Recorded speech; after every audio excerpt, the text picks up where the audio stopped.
Hi guys and welcome back to the channel Deepak Yadav Education. Welcome to the Daily Hindu News and Editorial Analysis of 26th of March 2021. तो guys आज है तारीख 26 मार्च 2021 और है Friday. देखेंगे आज का द हिंदू कंप्लीट न्यूज़पेपर।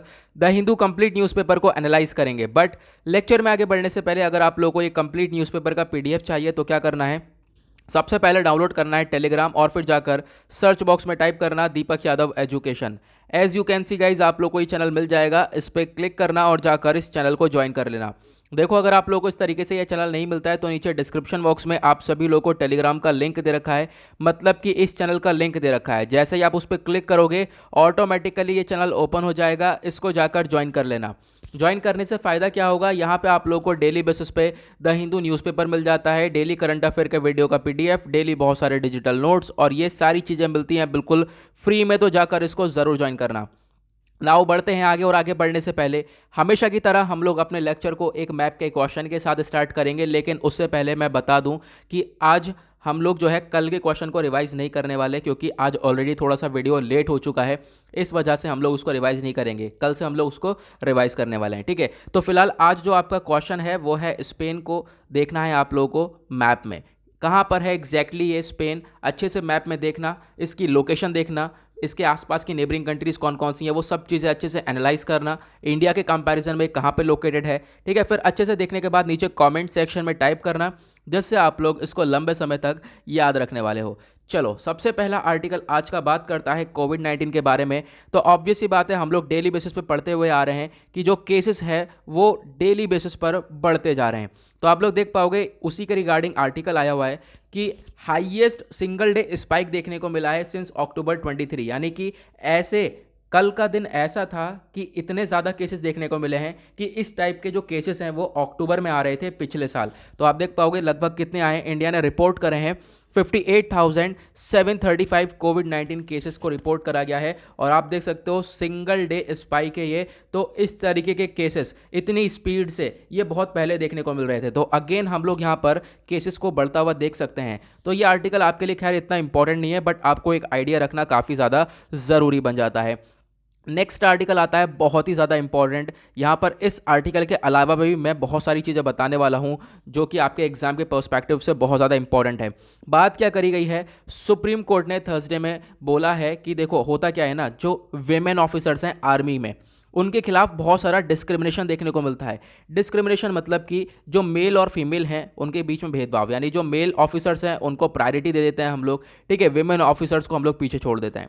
तो उसको देखते हुए यहाँ पर जो कोर्ट है उसने ये ऑर्डर दिया है कि अगर कोई भी वेमेन ऑफिसर है वो अप्लाई करती है परमानेंट कमीशन के लिए तो उसको जल्द से जल्द रिकंसिडर करना चाहिए, जल्द से जल्द आपको डिसीजन सुनाना चाहिए जिस भी महिला ने परमानेंट कमीशन के लिए अप्लाई किया है। नाउ मैं आपको इसमें बताऊंगा ये शॉर्ट सर्विस कमीशन क्या है, परमानेंट कमीशन क्या है। अभी हाल ही में बहुत ज़्यादा न्यूज़ के अंदर थी ये दोनों ही चीज़ें, तो आप लोग देख पाओगे। सबसे पहले हम लोग बात करेंगे ये शॉर्ट सर्विस कमीशन क्या है, तो यहाँ पे इसलिए आप लोग समझ पाओगे। देखो पहले क्या होता था ना, शॉर्ट सर्विस कमीशन के ही अंदर ही जो है महिलाओं को वर्क करने दिया जाता था, लेकिन अब जो है यहाँ पर हमने परमानेंट कमीशन को भी ओपन अप कर दिया है विमेन ऑफिसर्स के लिए।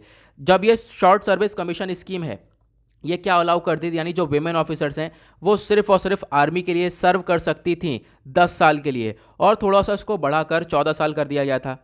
लेकिन उसके बाद आप देख पाओगे ये जो स्कीम है यहाँ पर इसमें क्या हुआ था, जो विमेन ऑफिसर्स हैं इनको कॉम्बैट रोल्स नहीं दिया जाता था, यानी कि जो लड़ाई वगैरह नहीं कर सकती थी, यानी कि गन्स वगैरह नहीं चला सकती थी। उसके बाद जो ये विमेन ऑफिसर्स थे इनको अलाउ नहीं करा जाता था परमानेंट कमीशन में, ठीक है। लेकिन अब यहाँ पे अलाउ कर दिया गया है। जो हम आर्टिकल है परमानेंट कमीशन से पढ़ रहे हैं, लेकिन हम जड़ से इसको कवर कर रहे हैं, ठीक है, कि हम शॉर्ट सर्विस कमीशन क्या है फिर परमानेंट कमीशन क्या है, इसको हम सभी चीज़ कवर कर रहे हैं, इसका बैकग्राउंड भी। उसके बाद आप देख पाओगे जो ये वेमेन ऑफिसर्स हैं इनको पहले गवर्नमेंट पेंशन के लिए भी क्वालिफाई नहीं किया जाता था। अब उसके बाद देख पाओगे जो परमानेंट कमीशन है ये आया।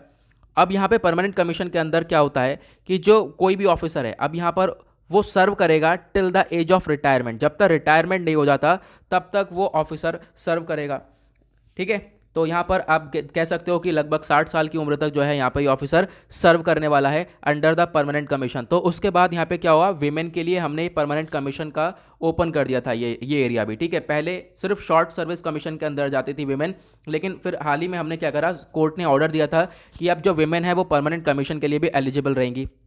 और गवर्नमेंट इस चीज़ के अगेंस्ट थी हाल ही में।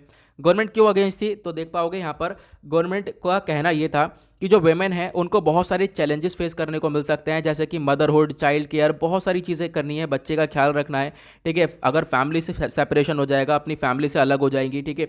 शादी होती है, शादी से फिर उसके बाद आप कह सकते हो शादी वगैरह से रिलेटेड प्रॉब्लम्स आ सकती हैं। एजुकेशन ऑफ चिल्ड्रन, ये सारी जो है चैलेंजेस देखने को मिल सकते हैं। प्रेगनेंसी से रिलेटेड प्रॉब्लम्स देखने को मिल सकती हैं।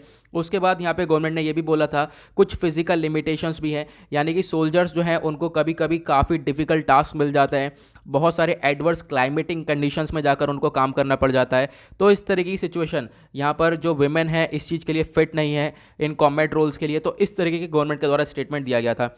लेकिन फिर भी यहाँ पर यह आर्ग्यूमेंट चल ही रहा था, लेकिन तब भी परमानेंट कमीशन के लिए एलिजिबल हो गई थी वेमेन और सुप्रीम कोर्ट ने ऑर्डर दे दिया था। नाउ यहाँ पे कोर्ट का ये कहना है कि अब जो है देखो ये सब चीज़ होने के बाद भी डिस्क्रिमिनेशन बहुत देखने को मिल रहा है, यहाँ पर पूरी तरह से चीज़ें सही से नहीं चल पा रही हैं। तो उसको देखते हुए कोर्ट ने ऑर्डर बोला है कि हाँ अब जो है वेमेन ऑफिसर्स हैं जो भी अप्लाई कर रही हैं इस कमीशन के लिए, परमानेंट कमीशन के लिए, तो उनको जल्द से जल्द यहाँ पर आपको डिसीजन सुनाना है उसके ऊपर, ये नहीं है कि आप लंबा समय लगा दो, ठीक है। तो ये सारी चीज़ें यहाँ पर हो रही हैं। आई होप आप लोगों को क्लियर हो गया होगा। बेसिक कवर करना काफ़ी ज़्यादा ज़रूरी था। और उसके बाद आता है नेक्स्ट आर्टिकल। यहाँ पे आप लोग देख पाओगे क्या बात करी गई है। अभी हाल ही में यूएस और चाइना के बीच में अलास्का में मीटिंग हुई थी, आपको मालूम होगा। तो यहाँ पे क्या बात करी गई, जो बाइडन है उन्होंने इंडिया का काफ़ी ज़्यादा आप कह सकते हो कि नाम लिया कि इंडिया और यूएस जो है ये आपस में मिलकर काम करेंगे, ठीक है। इनके टाइज जो है काफ़ी इंप्रूव हो रहे हैं। और दूसरी तरफ यहाँ पे ये बोला गया है कि इंडिया और अमेरिका का एक सेंट्रल आइडिया ये है कि हम लोग क्या करेंगे, इंडो पैसिफिक जो रीजन है उसके अंदर एक शांति बना के रखने वाले हैं, क्योंकि वहाँ पर चाइना का अग्रेशन बहुत ज़्यादा देखने को मिलता है। तो उसमें हम लोग शांति बना के रखने वाले हैं ये दोनों कंट्रीज़ मिलकर। और बेसिकली यहाँ पर एक आइडिया ये भी बोला जा रहा है कि काफ़ी जल्दी जो बाइडन के साथ हमारे रिलेशन इंप्रूव होते हुए नजर आए हैं उसके बारे में भी यहाँ पर एक मेंशन दिया गया है। तो यहाँ पर आर्टिकल में इतना दम नहीं है, बस खाली छोटा सा आइडिया दिया गया था कि क्या सिचुएशन चल रही है। वैसे हम लोग इस टाइप के आर्टिकल्स काफ़ी कुछ कवर कर चुके हैं और आने वाले टाइम पे कवर करते रहेंगे, इसमें कुछ इतना खास नहीं है, ठीक है। उसके बाद जो ये वाला आर्टिकल है बहुत ही ज़्यादा इंपॉर्टेंट होने वाला है, इसको मैं बिल्कुल लास्ट में डिस्कस करूँगा, बने रहना एडिटोरियल के साथ। तो यहाँ पर मैं आपको बताऊँगा ये कॉलेजियम सिस्टम क्या होता है, ठीक है। Chief justice of India, supreme court के जजेस कैसे अपॉइंट होते हैं, हमारे कॉन्स्टिट्यूशन में कौन कौन से आर्टिकल्स हैं, ये सब चीज़ें हम लोग डिस्कस करने वाले हैं डिटेल के अंदर। बहुत ही ज़्यादा इंपॉर्टेंट आर्टिकल होने वाला है, तो इसको हम लोग लास्ट में डिस्कस करेंगे, ठीक है। नाउ अब आगे बढ़ते हैं। नाउ यहाँ पे आप लोग नेक्स्ट आर्टिकल देख पाओगे, ये मुंबई में जो अभी आप लोगों को मालूम है एंटीलिया बॉम्ब केस हुआ था, यानी मुकेश अंबानी के घर के सामने जो बॉम्ब मिला था उसी के रिगार्डिंग यहाँ पे सारी चीज़ें बोली जा रही हैं। जो सचिन वाजे हैं उनको एनआईए ने कस्टडी में ले रखा है, और वो जो कस्टडी है उसको थोड़ा सा बढ़ा दिया गया है, उसका टाइम पीरियड बढ़ा दिया गया है। अप्रैल 3 तक जो है इनके ऊपर अभी और ज़्यादा यहाँ पर इनको कस्टडी में लिया जाएगा, ठीक है। खैर इंपॉर्टेंट नहीं है यहाँ पर, बस खाली केस के बारे में ज़रूर याद रखना, क्योंकि आने वाले टाइम पे और भी आर्टिकल्स हम लोग देखने वाले हैं, क्योंकि लगभग 1.5 महीना हो चुका है, ये केस खत्म नहीं हुआ है। नाउ एडिटोरियल सेक्शन को हम लोग अभी आते हुए लास्ट में कवर करने वाले हैं। एडिटोरियल और प्लस वाले आर्टिकल को हम सबसे लास्ट में कवर करेंगे, पहले हम सारे शॉर्ट आर्टिकल्स को कवर करने वाले हैं। नाउ आते हैं पेज नंबर 12 के ऊपर डायरेक्टली। ये देखोगे यहाँ पर एक आता है आर्टिकल, बात करी जा रही है वैक्सीन एक्सपोर्ट जो है हम कर रहे हैं उसको हमने इस टाइम पे कम कर दिया है। क्यों कम कर दिया उसका रीज़न आप सभी लोगों को मालूम है, क्योंकि हमारी कंट्री के अंदर कोविड के केसेस लगातार बढ़ रहे हैं, तो हम अपनी सिचुएशन संभालें या फिर हम वैक्सीन को एक्सपोर्ट करें। तो आज के टाइम पर देखो इंडिया के पास इतना ज़्यादा पोटेंशियल है ना कि दुनिया में सबसे ज़्यादा वैक्सीन बनाता है। इंडिया के पास एक इंस्टीट्यूट है, सीरम इंस्टीट्यूट ऑफ इंडिया, ठीक है, जो कि पुणे के अंदर है, और इसके पास इतनी कैपेसिटी है कि दुनिया के अंदर सबसे ज़्यादा वैक्सीन्स को मैन्युफैक्चर करता है। तो बेसिकली यहाँ पर ऑर्डर्स हैं, हम लोग मैन्युफैक्चर कर रहे हैं दुनिया भर में इन वैक्सीन्स को पहुँचाने के लिए, लेकिन अभी यहाँ पर एक्सपोर्ट करना हम लोगों ने कम कर दिया है, बहुत ही ज़्यादा डाउन कर दिया है। क्यों? क्योंकि हमारी कंट्री के अंदर केसेस तेज़ी से बढ़ रहे हैं, तो उसके ऊपर यहाँ पर अभी ध्यान दिया जा रहा है, ठीक है। आप देख पाओगे यहाँ पे एक और सिचुएशन क्या बोला गया है, according to global vaccine alliance, जिसको हम लोग गावी बोलते हैं, ठीक है। अब यहाँ पर इन्होंने एक प्रोग्राम रन किया था जिसका नाम है कोवैक्स। ये कोवैक्स एक प्रोग्राम है, बेसिकली एक इनिशिएटिव लिया गया था जिसके अंदर ये बोला गया था जो भी लोअर इनकम कंट्रीज़ हैं, ठीक है, जो कि आप कह सकते हो पुअर कंट्रीज़ हैं, उनको वैक्सीन पहुँचाया जाएगा। लेकिन अभी कैसे पहुँचाया जाए, क्योंकि यहाँ पे हमारे कंट्री के अंदर नया वेव देखने को मिल रहा है, हमारी कंट्री के अंदर नए नए इन्फेक्शंस देखने को मिल रहे हैं, तो हम लोग अभी इस तरफ लगे पड़े हैं और एक्सपोर्ट जो है वो कम हो चुका है वैक्सीन का। नेक्स्ट काफ़ी इंटरेस्टिंग आर्टिकल लगा, आप देख पाओगे क्या बात करी गई है। सुप्रीम कोर्ट ने सजेस्ट करा है क्या कि जो रिटायर्ड जजेस हैं उनको हायर कर लिया जाए, थोड़े टाइम के लिए पोस्ट कर लिया जाए, ताकि जो पेंडिंग केसेस पड़े हैं उनको सॉल्व करा जाए।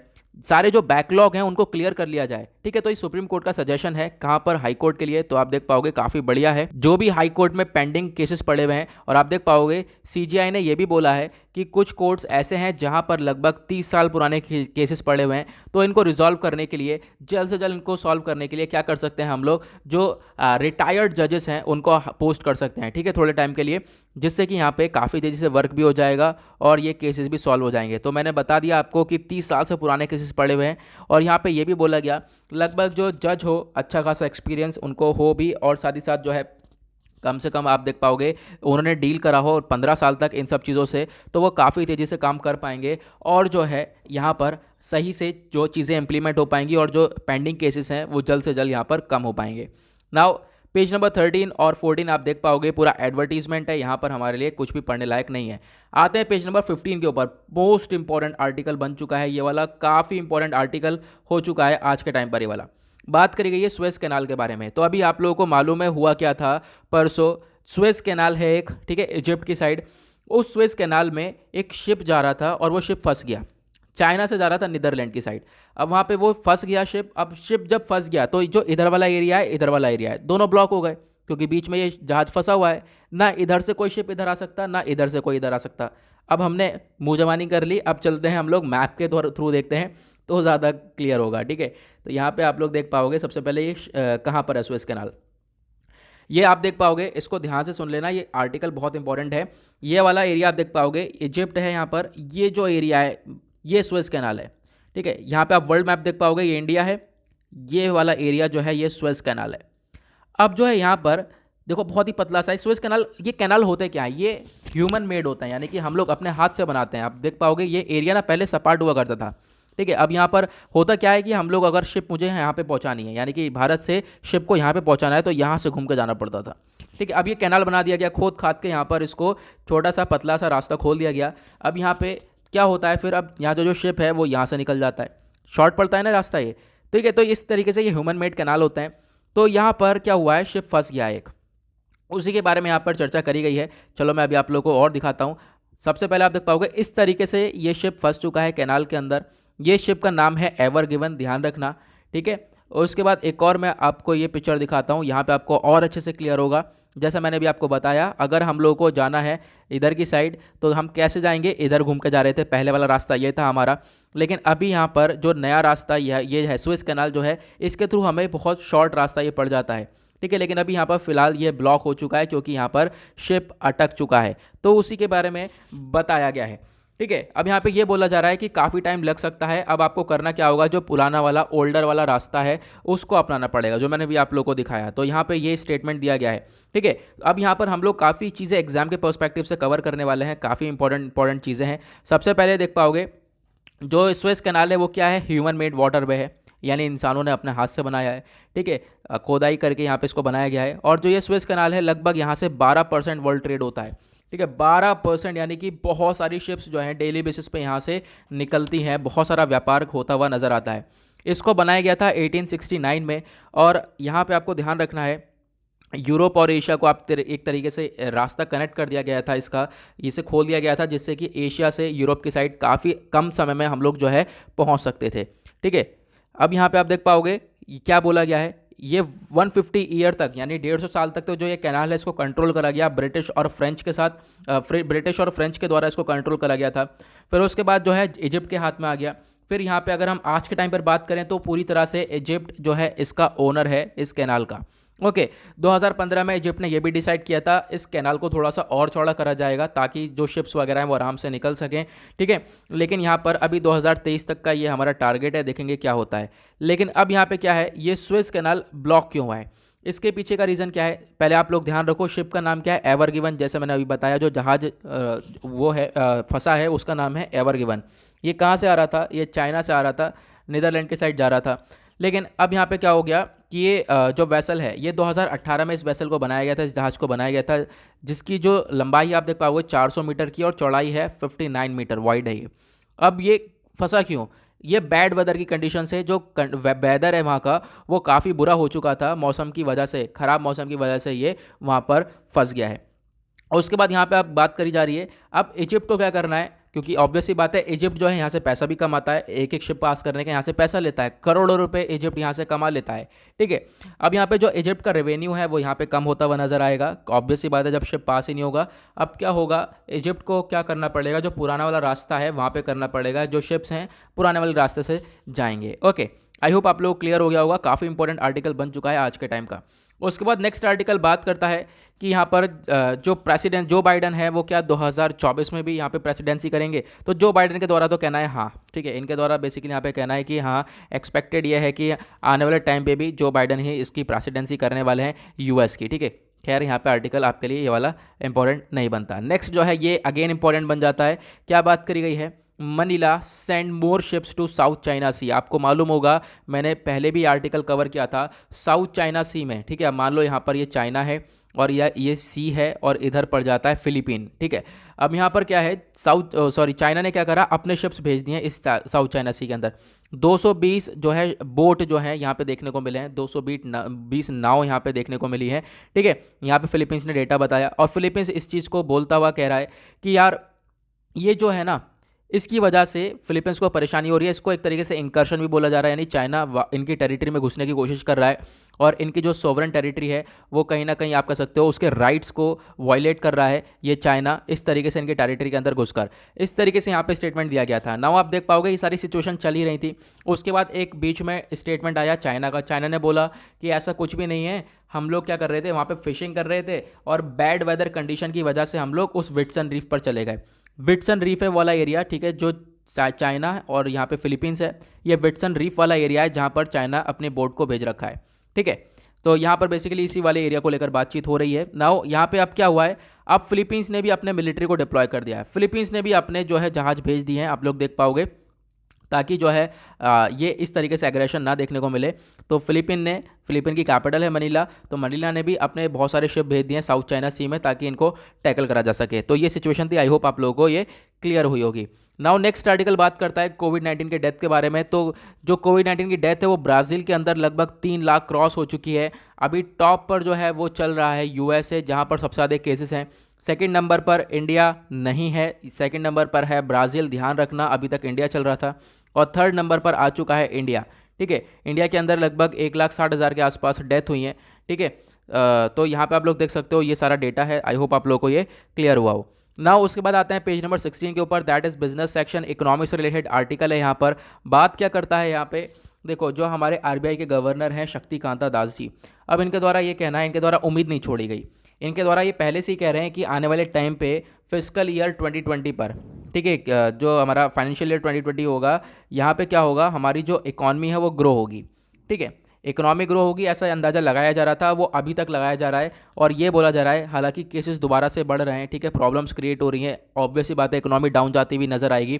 ठीक है, कोविड-19 के केसेस बढ़ते हुए भी नजर आ रहे हैं, लेकिन फिर भी जो है अभी भी जो आरबीआई के गवर्नर हैं हमारे, इनके द्वारा अभी भी कहना है कि हाँ अभी भी जो है इकोनॉमी वो ग्रो होती हुई नजर आएगी हमें नेक्स्ट ईयर के अंदर।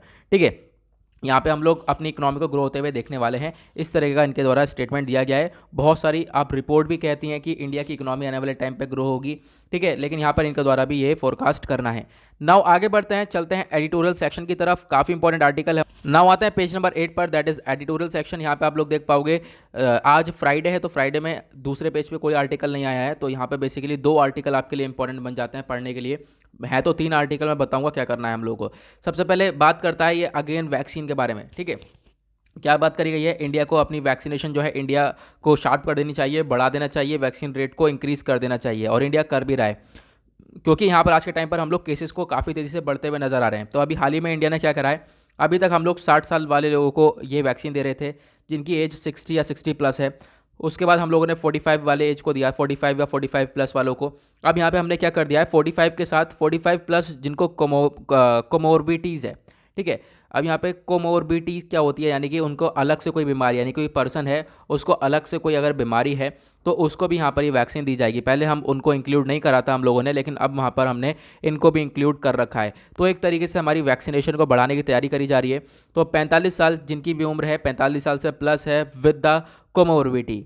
ठीक है, यहाँ पर अब क्या होगा, इन लोगों को अप्रैल 1 से ये वैक्सीनेशन स्टार्ट हो जाएगा देना। ठीक है, तो यहाँ पर बेसिकली बताया गया है कि हम लोग काफ़ी तेज़ी से इंक्रीज़ कर रहे हैं ताकि जल्दी से जल्द हम लोग जो है इस वैक्सीनेशन को बढ़ाकर ये जो केसेस हैं इनको रोक सकें।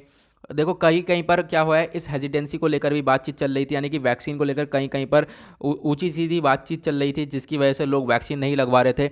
लेकिन उसके बाद बाद में क्या हुआ है, अगर हम अब का डेटा देखें तो लगातार जो है वैक्सीन का रेट बढ़ता हुआ चला गया है, यानी कि लोग लगवा रहे हैं। अब यहाँ पर जो है ये सिचुएशन क्रिएट होती हुई नज़र आ रही है। तो ऑब्वियसली बात है, यहाँ पर क्या बात करी गई है, वैक्सीनेशन का रेट बढ़ाया जा रहा है और बढ़ाना जाना भी चाहिए, क्योंकि ऑब्वियसली बात है डेली बेसिस पर केसेस जो हैं थाउजेंड्स में निकलते हुए आ रहे हैं ना। उसके बाद नेक्स्ट आर्टिकल यहाँ पे आता है, बहुत ज़्यादा इंपॉर्टेंट आर्टिकल आज का। इसमें डिटेल में हम लोग बात करने वाले हैं इंडिया और बांग्लादेश के रिलेशंस के बारे में। एक पॉइंट यहाँ पर अच्छे से कवर करा गया है, तो हम लोग इसको थोड़ा सा डिटेल में कवर करेंगे। इसी के ऊपर आज का हमारा थंबनेल भी है। तो आप सबसे पहले हम लोग बात करने वाले हैं, तो देख पाओगे जो इंडिया और बांग्लादेश की जो फ्रेंडशिप है लगभग आप देख पाओगे 50 साल पुरानी है इतिहास अगर हम इसका देखें तो। और आज के टाइम पर अगर हम बात करें, जब इंडिया जो बांग्लादेश है वो अलग हुआ था पाकिस्तान से, आप लोगों को मालूम होगा, मैं आपको एक मैप दिखाता हूँ फिर उसके बाद आपको क्लियर होगा। नाउ यहाँ पर आप लोग देख पाओगे, पहले जो बांग्लादेश वाला एरिया है इसको ईस्ट पाकिस्तान बोला जाता था, ये वेस्ट पाकिस्तान हुआ करता था और ये ईस्ट पाकिस्तान हुआ करता था, ठीक है। लेकिन फिर उसके बाद 1971 में वॉर हुई और 1971 के बाद क्या हुआ, ये पाकिस्तान अलग हो गया और ये बन गया बांग्लादेश। और इसको बांग्लादेश बनाने के लिए इंडिया का भी बहुत बड़ा हाथ था, इंडिया के बहुत सारे सोल्जर्स ने कंट्रीब्यूट किया था। नाउ यहाँ पे उसी के बारे में मेंशन करा गया है, इंडिया के पॉलिटिकल, डिप्लोमेटिक, मिलिट्री, ह्यूमैनिटेरियन, ये सब सपोर्ट दिया गया था बांग्लादेश लिबरेशन वॉर के टाइम पर, ठीक है, जब ये वॉर हुआ था, जब ये बांग्लादेश बन रहा था। और उसके बाद यहाँ पे एक चीज़ ये भी याद रखनी है, इंडिया ने ही यहाँ पर सबसे पहली बार रिकग्नाइज़ किया था बांग्लादेश को, ठीक है। उसके बाद आप देख पाओगे 3900 के आसपास जो इंडियन सोल्जर्स हैं उनकी जान चली गई थी, वो शहीद हो चुके थे, ठीक है। लगभग 10 मिलियन जो बांग्लादेशी रेफ्यूजीज़ हैं उनको हमने शरण दी थी इंडिया के अंदर जब ये सारी क्राइसिस चल रहा था। तो उसके बाद आज के टाइम पर अगर हम बात करें पोस्ट इंडिपेंडेंस के बाद, यानी कि जैसे ही आप समझ लो इंडिपेंडेंट हो गया, ठीक है, बांग्लादेश जैसे ही इंडिपेंडेंट हुआ उसके बाद क्या कैसे रिलेशन रहे, तो उसके बाद रिलेशन काफ़ी उतार चढ़ाव वाले रहे, ठीक है। देखो हुआ क्या था, जो बांग्लादेश के फादर ऑफ द नेशन है जिनका नाम है प्रेसिडेंट शेख मुजीबुर रहमान, ठीक है, ये फादर ऑफ द नेशन थे। अब यहाँ पे आप कह सकते हो इनको असैसिनेट कर दिया गया था। उसके बाद आप देख पाओगे मिलिट्री रूल आया, एक बार मिलिट्री रूल आया फिर ख़त्म हुआ, फिर मिलिट्री रूल आया, इस तरह की सिचुएशन जो है बांग्लादेश के अंदर चल रही थी, ठीक है। जैसा आप देख पाओगे म्यांमार के अंदर आज के टाइम पर मिलिट्री रूल है, तो मिलिट्री रूल आ गया था। लेकिन उसके बाद क्या हुआ, बांग्लादेश के अंदर एक टाइम पे डेमोक्रेसी आ गई पूरी तरह से, बांग्लादेश जो है रिटर्न हो चुका अपने पार्लियामेंट्री डेमोक्रेसी पर 1991 में, ठीक है। 1991 में डेमोक्रेसी आ गई, अब लोग जो है अपने हिसाब से चूज़ करके अपना जो भी पॉलिटिकल पार्टी है उसको चूज़ करके बैठा देंगे, ठीक है। अब यहाँ पे क्या है, जैसे ही डेमोक्रेसी आई उसके बाद से भी जो है क्या हुआ, रिलेशन जो है हमारे ऊपर नीचे रहे, ठीक है। अब यहाँ पे अगर हम बात करें पिछले कुछ 10 सालों की, तो पिछले 10 सालों में जाकर इंडिया और बांग्लादेश के रिलेशंस इंप्रूव होते हुए नजर आए हैं। हम लोग एक नए एरा की तरफ बढ़ चुके हैं। सबसे पहले अगर हम बात करें तो हम लोग ट्रेड के मामले में, व्यापार के मामले में काफ़ी बढ़िया तरीके से ग्रो कर रहे हैं। कनेक्टिविटी हमारी काफ़ी बढ़िया तरीके से आज के टाइम पर देखने को मिलेगी। एनर्जी हो, चाहे वो आपके एनर्जी या डिफेंस सेक्टर हो, उसमें सभी तरीके से हम लोग इंडिया और बांग्लादेश आज के टाइम पर कोऑपरेट कर रहा है। दूसरी तरफ अगर हम बात करें, बांग्लादेश आज के टाइम पर इंडिया का, भारत का एक बिगेस्ट ट्रेडिंग पार्टनर है पूरे साउथ एशिया में, ठीक है। हम लोग कम से कम एक्सपोर्ट करते हैं बांग्लादेश को, आप कह सकते हो डेटा दे रखा है फाइनेंशियल ईयर 2018-19 का, $9.21 बिलियन का हमने एक्सपोर्ट किया था और इंपोर्ट किया था 1.04 बिलियन का, ठीक है। 1.04 बिलियन डॉलर का हमने इंपोर्ट किया था। तो इस तरीके से हमारा ट्रेड चल रहा है और ट्रेड जो है ये लगातार बढ़ता हुआ भी नज़र आ रहा है, ठीक है। उसके बाद आप देख पाओगे बहुत सारी डेवलपमेंट्स भी हैं, कॉपरेशंस भी हैं आपस में दोनों ने करी हैं, जिसकी वजह से रिलेशंस और ज़्यादा मजबूत हुए हैं इंडिया बांग्लादेश के। आप देख पाओगे हाल ही में अभी पिछले कुछ सालों में, तो यहाँ पे क्या करा है, भारत ने जो है $8 बिलियन का आप कह सकते हो लाइन ऑफ क्रेडिट दिया है। इसमें क्या होगा, हमने construction of roads, railway, bridges, ports के लिए यहाँ पर बांग्लादेश को कुछ मनी प्रोवाइड करवाया है, जिसके अंदर से अभी ये मनी चल ही रहा है। आप देख पाओगे जो है 2019 में सिर्फ 51% जो है हमने ये जो लाइन ऑफ क्रेडिट है इसका अमाउंट यूटिलाइज़ करा था, ठीक है। फिर उसके बाद यहाँ पे अभी मनी बचा हुआ है, उसका भी यूटिलाइजेशन होना है। तो इस तरीके से जो है चीज़ें हो रही है, यानी कि इंडिया ने काफ़ी कुछ चीज़ें प्रोवाइड करवाई हैं बांग्लादेश को, लाइन ऑफ क्रेडिट, एक तरीके से पैसों की फाइनेंशियल सपोर्ट दिया है। उसके बाद अगर हम बात करें अगर हम बात करें इंडिया के अंदर, तो बांग्लादेशी एक बहुत बड़ा लार्जेस्ट पोर्शन बढ़ जाता है टूरिस्ट सेक्टर के अंदर, यानी कि टूरिज्म के लिए बहुत सारे बांग्लादेश से लोग आते हैं, ठीक है। उसके बाद यहाँ पे एक चीज़ और क्या बताई गई है, आप लोग देख पाओगे, Bangladeshis account for more than 35% of India's international medical patients. जो यहाँ पे आप देख पाओगे इंडिया के अंदर जो इंटरनेशनल मेडिकल पेशेंट्स हैं, यानी जो दूसरी कंट्री से जो मरीज़ आते हैं सही होने के लिए, ठीक है, उसमें से 35% जो हैं बांग्लादेशीज़ हैं। तो यहाँ पर इस तरीके से सिचुएशन क्रिएट हो जाती है और इनकी वजह से इंडिया का थोड़ा सा रेवेन्यू भी इंक्रीज़ हो जाता है, अगर हम बात करें इस मेडिकल टूरिज़्म की वजह से। उसके बाद कनेक्टिविटी के बारे में बात करी गई है, तो अच्छी तरीके से आज के टाइम पर कनेक्टिविटी देखने को मिलेगी। दोनों कंट्रीज़ के बीच में एक आप कह सकते हो कनेक्टिविटी काफ़ी तेज़ी से इंप्रूव हुई है। सबसे पहले डायरेक्ट बस सर्विस है Kolkata and Agartala, runs a route distance of 500 kilometre तक का यहाँ पे एक बस सर्विस भी है। और उसके बाद यहाँ पर 3 पैसेंजर और फ्राइट रेलवे सर्विसेज भी हैं, ठीक है, जो कि दोनों कंट्रीज़ के बीच में चलती हैं। और उसके बाद अभी हाल ही में आप लोगों को मालूम होगा 1.9 किलोमीटर का मैत्री सेतु ब्रिज को इनॉग्रेट करा गया है हमारे प्राइम मिनिस्टर के द्वारा, ठीक है। तो ये भी एक कनेक्टिविटी बन चुकी है बांग्लादेश और इंडिया के बीच में। और बांग्लादेश जो है अलाउ करता है काफ़ी सारे शिपमेंट्स को, ठीक है, शिपमेंट्स ऑफ गुड्स को। तो यहाँ पे इस चीज़ से जो वाटरवे की कनेक्टिविटी है वो भी हमारी बांग्लादेश से कहीं ना कहीं है। उसके बाद प्रॉब्लम्स कहाँ पर आती है वो बताया जा रहा है कि अब यहाँ पर हमने देख तो लिया कॉपरेशन कैसे हो रहा है। प्रॉब्लम्स कहाँ है, सबसे पहले जो तीस्ता रिवर है उसके ऊपर काफ़ी बड़ा डिस्प्यूट रहता है। तीस्ता रिवर को लेकर आज तक जो है ये डिस्प्यूट चलता हुआ रहा है। उसके बाद जो बॉर्डर है वहाँ पर किलिंग्स होती हुई नजर आई है, बॉर्डर पर लोगों को मार दिया जाता है, ठीक है। तो यहाँ पर जो बॉर्डर सिक्योरिटी फोर्स है, अगर कोई इलीगल तरीके से घुसने की कोशिश करता है तो उसको यहाँ पर मार दिया जाता है। तो बॉर्डर की किलिंग कम नहीं हुई है। तो 2 प्रॉब्लम ये देखने को मिल गई हैं, ठीक है। तो यहाँ पर ये 2 प्रॉब्लम्स है जो ये मेन प्रॉब्लम्स के बारे में बताया गया है। उसके बाद आप यहाँ पर देख पाओगे क्या बोला गया है, हमारी अभी मोदी गवर्नमेंट ने नेशनल रजिस्टर ऑफ सिटीजन्स लेकर आ गए थे, इसको एनआरसी को इम्प्लीमेंट करा था। उसकी वजह से भी बांग्लादेश के साथ जो हमारे रिलेशंस है वो कहीं ना कहीं ख़राब हो गए थे, क्योंकि एक तरीके से ये बोला जा रहा था एनआरसी से मुस्लिम्स को जो है अफेक्ट पड़ रहा है और काफ़ी सारे बांग्लादेशी लोग थे जो कि भारत के अंदर थे तो उनको भी अफेक्ट पड़ रहा था। इसकी वजह से भी रिलेशन ख़राब हुए थे। और फिर उसके बाद नेक्स्ट रीजन आता है चाइना। श्रीलंका, नेपाल और मालदीव्स सभी जगह पर जो है चाइना पूरी तरह से अपना इन्वेस्टमेंट बढ़ा रहा है, पूरी तरह से पैसा वहाँ पे लगा रहा है। आप देख पाओगे चाइना ने अपना इंफ्रास्ट्रक्चर वगैरह लगाना है, डिफेंस इन्वेस्टमेंट कर रहा है और उसी तरीके से बांग्लादेश के अंदर भी चाइना अपना इन्फ्लुएंस बढ़ा रहा है। तो कहीं ना कहीं यहाँ से भी रिलेशन हमारे भारत के साथ यहाँ पे बांग्लादेश के ख़राब हो जाते हैं ना। उसके बाद यहाँ पे ये बोला जा रहा है जो इंडिया और बांग्लादेश के रिलेशंस हैं वो पॉजिटिव मोमेंटम ले रहे हैं, अगर हम बात करें पिछले 10 सालों में। और ये लार्जेस्ट आप कह सकते हो कि हम लोग इसको रिलेशंस को और ज़्यादा इंप्रूव कर सकते हैं। कैसे?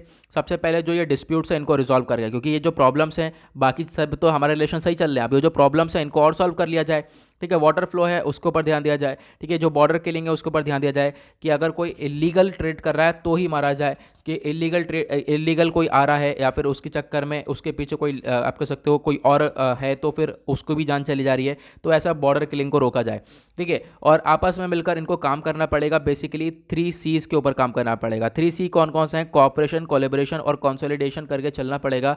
देन उसके बाद और ज़्यादा अच्छी तरीके से हम लोग ग्रो करेंगे। तो आई होप आप लोग क्लियर हुआ होगा। नाउ ये वाला आर्टिकल मैं कह रहा था कि यहाँ पर इसको हम लोग डिस्कस करेंगे थोड़ा सा लेटर। ये क्या बात करता है, क्योंकि इसको टाइम कंज्यूमिंग आर्टिकल है, इसमें बहुत ज़्यादा टाइम चाहिए, एक एक चीज़ यहाँ पर डिस्क्राइब करनी पड़ेगी। वैसे मैंने आपको इलेक्टोरल बॉन्ड बताया है, तो वेट करना, मैंने आपके लिए 2-3 आर्टिकल निकाल के रख रखे हैं हम एक ही दिन पर, क्योंकि अभी बीच में क्या होगा, एक दिन द हिंदू न्यूज़पेपर पब्लिश ही नहीं होगा, तो वहाँ पे मैं सारे आर्टिकल्स डिस्कस कर लूँगा जो भी हमारे पेंडिंग चल रहे हैं। सो डोंट वरी, ठीक है। तो होली के टाइम पर पब्लिश नहीं होता है द हिंदू न्यूज़पेपर, तो उस टाइम पर मैं जो है ये पूरे के पूरे सारे आर्टिकल्स का डिस्कशन करने वाला हूँ। चलो अब आखिरी आर्टिकल कवर करते हैं जो कि पेज नंबर 1 पर है। नाउ यहाँ पर ये जो आर्टिकल है, चलो हम लोग इसको भी बाद में कवर करेंगे। ऑब्वियसली बात, यहाँ पर जो है आधे घंटे का वीडियो हो चुका है और लगभग 7 भी बज चुके हैं, ठीक है। तो देखो कब है, यहाँ पे जो होली का दिन है वहाँ पर जो क्या होगा, द हिंदू न्यूज़पेपर पब्लिश नहीं होता, ठीक है। होली के टाइम पर ये न्यूज़पेपर ही पब्लिश नहीं होगा तो न्यूज़पेपर नहीं आएगा। तो यहाँ पे हमारे 4 आर्टिकल्स तैयार हो चुके हैं। एक ये आर्टिकल हो गया, इसको मैं डिटेल में बताने वाला हूँ, ये बहुत इंपॉर्टेंट आर्टिकल है। उसके बाद इलेक्टोरल बॉन्ड वाला आर्टिकल हो गया और एक है ईरान न्यूक्लियर डील को लेकर। ये 3 हमारे मोस्ट इंपॉर्टेंट आर्टिकल है और एक हमारा पिछला रह चुका है। तो हमने पूरे तरीके से एक पूरा का पूरा एडिटोरियल पेज तैयार कर लिया है। तो ये 4 आर्टिकल हैं बेसिकली, तो ये चारों आर्टिकल ही मैं समझा दूंगा, डोंट वरी, बिल्कुल परेशान नहीं होने की ज़रूरत है, वो रिस्पॉन्सिबिलिटी मेरी है। तो ये जब भी न्यूज़पेपर पब्लिश नहीं होगा इसकी वीडियो रिकॉर्डिंग करके रख ली जाएगी और उस दिन मैं यहाँ पे ये अपलोड कर दूंगा, आप जाकर इसको देख लेना। ऑलरेडी यहाँ पे वीडियो लंबा हो चुका है और हम लोग अभी इसको समझेंगे तो कम से कम यहाँ पर भी 7-8 मिनट लगने वाले हैं, तो 40 मिनट का वीडियो हो जाएगा। नाउ इसके साथ करते हैं एंड, मिलेंगे आप लोगों से नेक्स्ट वीडियो में। आज के लिए bye bye, have a nice day.